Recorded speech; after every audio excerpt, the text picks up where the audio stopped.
મજામાં બધા મિત્રો? હા. સરસ. આજે આપણે એક એવો સરસ એકમ શીખવાના છીએ કે જે વિસરાઈ ગયેલો છે. વિસરાઈ જવું એટલે ભૂલાઈ જવું. વિસરાઈ જવું એટલે ભૂલાઈ જવું. દાખલા તરીકે તમને એક વાત કરું કે ભાઈ તમે તમારા કોઈ સંબંધીને યાદ કરવા હોય તો કેવી રીતના યાદ કરો? કોઈ કહેશે મને? કેવી રીતના યાદ કરો? પ્રાર્થના મોબાઈલથી. તમારે યાદ કરવા હોય કે સંબંધીને પત્ર દ્વારા. પાછળ તમારે ભાઈ તમારા કોઈ મિત્રને યાદ કરવા છે, તમે કેવી રીતના યાદ કરો અત્યારે? મોબાઈલથી. સરસ. Very good. આપણે અત્યારે જમાનો છે આવી ગયો મોબાઈલ. પણ વર્ષો પહેલા મોબાઈલ નહોતા, ટેલિફોન નહોતા. ત્યારે શું ઉપયોગ થતો હતો? એકબીજાને સંદેશો મોકલવા માટે સૌથી પહેલા જ્યારે રાજાઓ હતા ત્યારે પત્રો નહોતા, તો રાજાઓ કેવી રીતે સંદેશો મોકલતા હતા?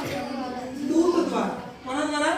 દૂત. એટલે એક માણસ રોકેલો હોય, એ માણસ આવો કાગળ લે, એ કાગળ લખી અને પછી એ દૂતને આપવામાં આવે. આવી રીતના લખી અંદર, અને દૂત કાગળ લઈ અને બીજા જે રાજાને મોકલવાનો ત્યાં લઈને જાય.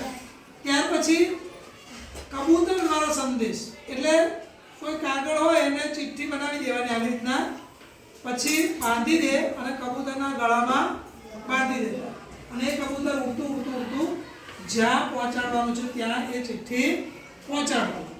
કબૂતર દ્વારા થયું. ત્યાર પછી ધીમે ધીમે ધીમે પત્ર આવ્યો. શું આવ્યું? પત્ર આવ્યો. હવે પત્ર આપણને તો હજુ ખબર નથી પત્ર કેવો હોય. જોયો તમે કોઈ દાડો? જોયો? કેટલા જોયો? પત્ર કેટલા જોયો? સરસ. કયો પત્ર જોયો તમે લખેલો? તમારા ઘેર આવ્યો હોય એવો? બહારથી કોઈ ફાઇલ વાળો મોકલ્યો. ફાઇલ વાળો પત્ર. તમારા ઘેર કેવો પત્ર આવેલો ભાઈ? ફાઇલ વાળો પત્ર. ફાઇલ વાળો એટલે પત્રો. પત્રો કોને કહેવાય? તમારે ભાઈ પત્ર આવેલો કે લગનનું. હે? લગન છે તો તમારે આવવાનું એવી રીતના. લગન છે તો કંકોત્રી કહેવાય. બરાબર ને? સરસ. પણ સૌથી પહેલા આપણે ત્યાં આવો એક પોસ્ટકાર્ડ હતો. જોયો છે આવો ભાઈ? આવો પોસ્ટકાર્ડ જોયો ભાઈ? તો સૌથી પહેલા આવો પોસ્ટકાર્ડ હતો. આ પોસ્ટકાર્ડ આવી રીતના પાછળ તમે ફેરવો તો અહીંયા ગાડી તમે જો લીટી દોરેલી છે. આ કોરો ભાગ છે, તો કોરા ભાગમાં તમારે તમારું સરનામું લખવાનું, પછી તમારે વિગત લખવાની. એટલે કે ભાઈ તમારે જે સંદેશો મોકલવો છે તે. બરાબર? એ ક્યાં સુધી લખાય? પાછળ સુધી લખાય. છેલ્લે તમારું નામ લખાય. અને આ જે જગ્યા છે ત્યાં શું લખવાનું? ત્યાં શું લખાશે? કોનું નામ? જેને આપણે મોકલીએ છે તેનું નામ કઈ આવશે? અહીં આવશે. બરાબર ને? જે વ્યક્તિને તમારે મોકલવું છે એનું નામ, એનું ગામ, એનો તાલુકો, એનો જિલ્લો અને ખાસ એનો પિન કોડ નંબર. કયો નંબર આવે? Pin code number. તો પહેલાના શરૂઆતમાં આવા પોસ્ટકાર્ડ શરૂ થયા હતા, જે અત્યારે વિસરાઈ ગયેલા છે. અત્યારે તમે આવો પોસ્ટકાર્ડ જોયો નથી. જોયો ને? બરાબર. તો આપણે આવા પોસ્ટકાર્ડ લાવીશું અને પછી બધા લખીશું તમારા ઘરે અને નાખી દેવાનું. પછી તમારા ઘરે આવશે. બરાબર? ત્યાર પછી પોસ્ટકાર્ડમાં લખાણ ટૂંકું માપનું આટલું હોય, આટલું લખાય. હવે વધારે લખાણ લખવું હોય તો, અને પોસ્ટકાર્ડ આ દાખલા તરીકે પોસ્ટકાર્ડ આ ભાઈનો પોસ્ટકાર્ડ આવેલો છે. હવે કોઈ ટપાલી આવ્યો અને બેનને આપ્યો કે ભાઈ પેલા ભાઈને આપી દેજો ને, તો પેલા બેન તો પોસ્ટકાર્ડ શું કરે? વાંચી લે ને.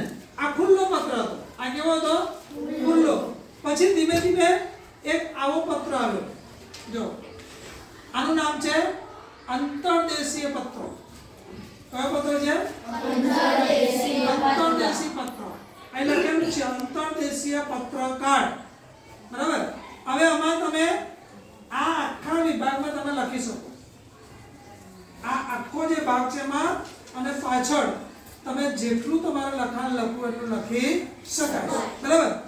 આ પત્ર લખ્યા પછી એને શું કરવાનું તમારે, એને આ રીતના આમ પછી આમ આ વાળી દેવાનું, બરાબર. પછી આ બંને બાજુ જો, આ બંને બાજુ ગુંદર છે, આને સહેજ પલાળી અને આમ ચોંટાડી દેવાનું, આ પલાળીને આમ ચોંટાડી દેવાનું, આ પલાળીને આમ ચોંટાડવાનું.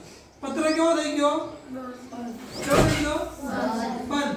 અંદરનું લખેલું લખાણ કોઈને પણ જોવાય જોવાય.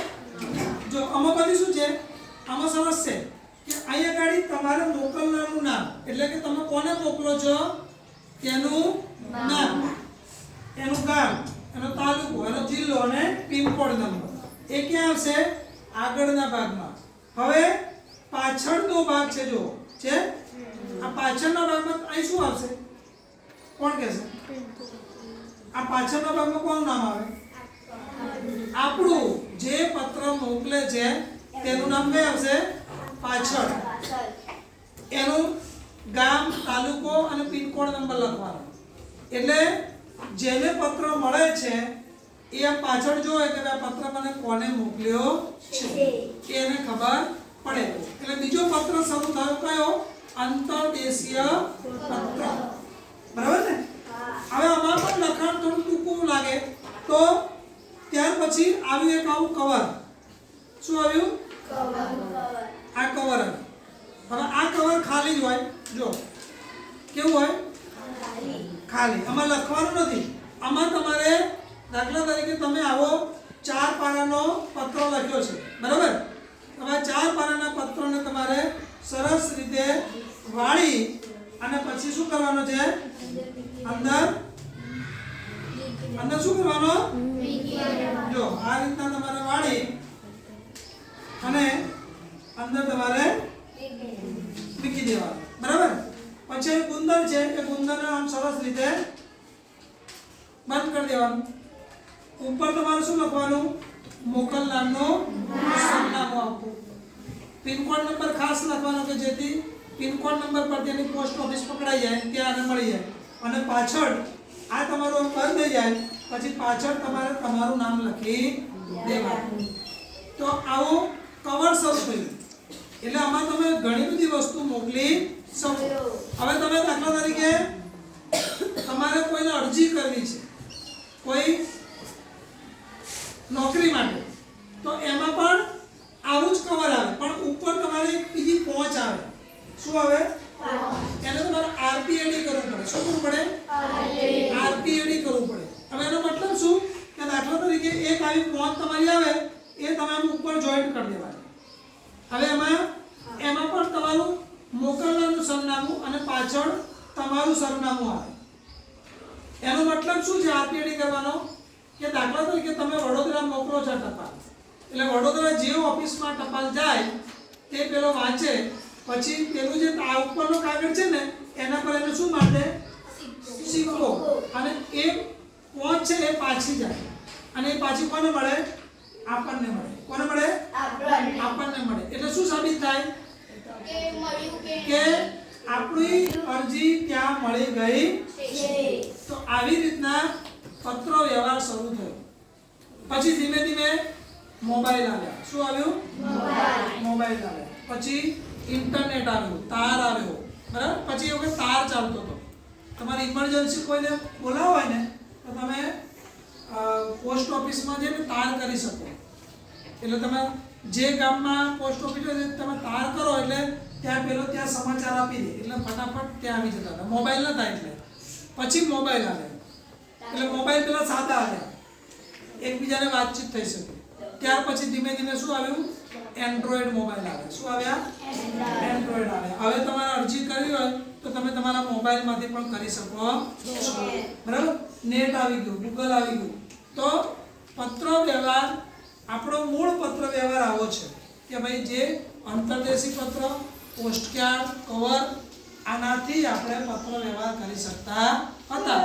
એ જમાનો હવે ધીમે ધીમે વિસરાતો ગયો, પણ આ વિસરાતો નથી. ખરેખર આ જ જમાનો સારો છે, બરાબર. આ જ વધારે આપણે જરૂરિયાત છે. ખ્યાલ આવી ગયો, ઓકે, બરાબર. તો હમ